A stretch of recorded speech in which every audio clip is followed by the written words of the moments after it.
सरकार बनने के बाद गुजरात की जनता के लिए कांग्रेस पार्टी क्या करेगी? पहले मैंने कहा किसानों का कर्जा माफ करेगी 3 लाख रुपए का, पहला काम। दूसरा काम, आपको याद होगा कोविड आया था, याद है? भूल गए? याद है ना? आपको मालूम है गुजरात में कितने लोगों की मृत्यु हुई? 3 लाख लोग, 3 लाख लोगों की मृत्यु हुई। आपने सोशल मीडिया पे, व्हाट्सएप पे, फेसबुक पे आपने देखा होगा, अस्पताल के सामने आपने लोगों को देखा होगा। क्या बीजेपी की सरकार ने कॉम्पनसेशन दिया? सरदार पटेल जी की इन्होंने मूर्ति बनाई। अगर आज सरदार पटेल जी जिंदा होते और आप उनसे पूछते, सरदार पटेल जी, गुजरात में 3 लाख लोग कोविड के शिकार हुए, क्या उनको कॉम्पनसेशन, उनके परिवारों को कॉम्पनसेशन दिया जाना चाहिए, हां या ना? सरदार पटेल जी क्या कहते? क्या सरदार पटेल जी कहते नहीं देना है कॉम्पनसेशन?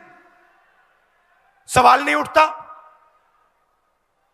तो जो सरदार पटेल जी कहते वो कांग्रेस पार्टी करेगी, 4 लाख रुपए कॉम्पनसेशन हर व्यक्ति को देगी।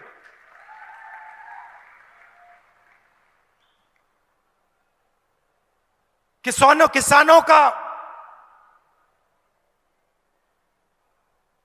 बिजली बिल माफ करेगी और 300 यूनिट बिजली के जनरल कस्टमर्स को देगी।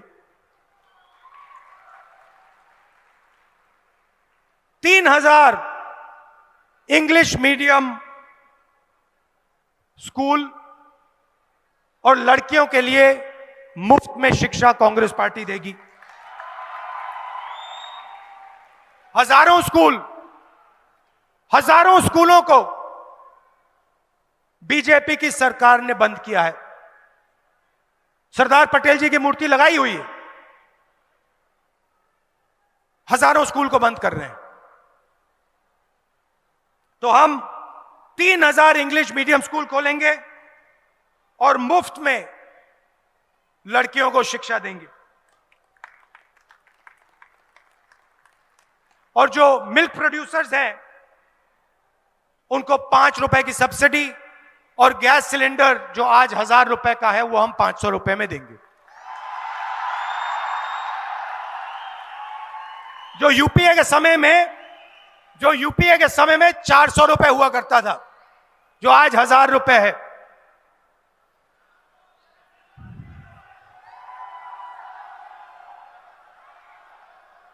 और सबसे बड़ी चीज जिससे मैं खत्म करना चाहता हूं,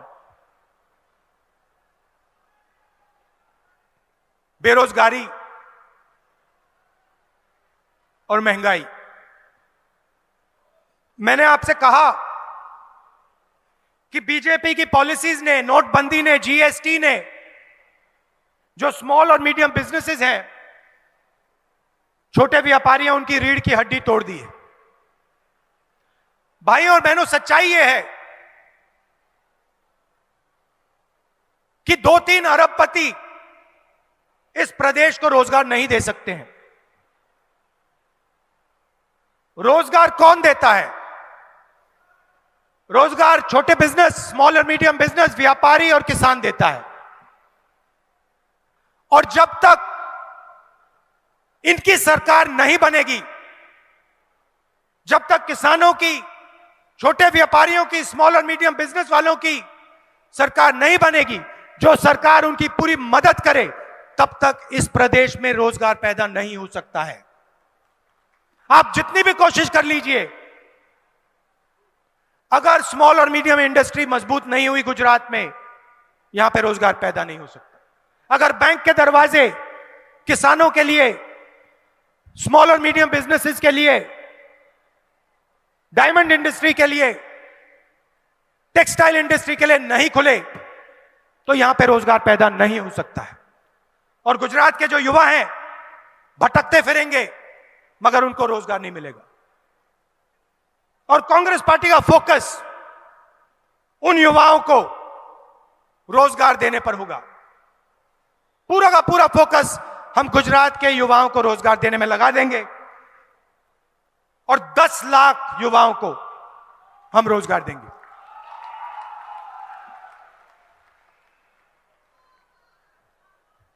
आपके सामने चुनाव है और मैं आपको बता रहा हूं, मैं पिछली बार भी आया था, इस बार भी आया हूं, मैं आपको बता रहा हूं, अगर आप लड़ गए, पिछली बार जैसे अगर आप लड़ गए, मैं आपको गारंटी देके कह रहा हूं, यहां पे कांग्रेस पार्टी की सरकार बनने जा रही है।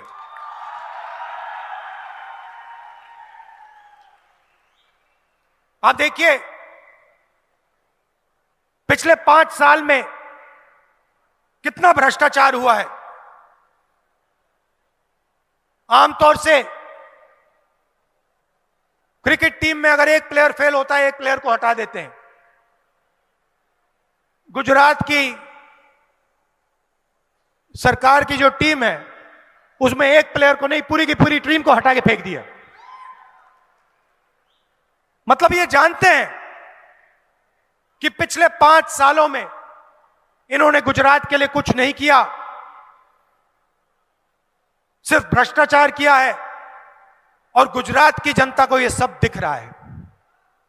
तो आप लड़ जाइए, मैं आपके साथ हूं, आप लड़ जाइए, और मैं आपको गारंटी कह के बता रहा हूं, अगर आप लड़ गए, अगर आप कांग्रेस पार्टी की विचारधारा के लिए लड़ गए, अगर आप किसानों की आवाज के लिए, मजदूरों की आवाज के लिए, आम जनता की आवाज के लिए लड़ गए, मैं आपको गारंटी करके कह रहा हूं, कांग्रेस पार्टी का कार्यकर्ता जीत जाएगा।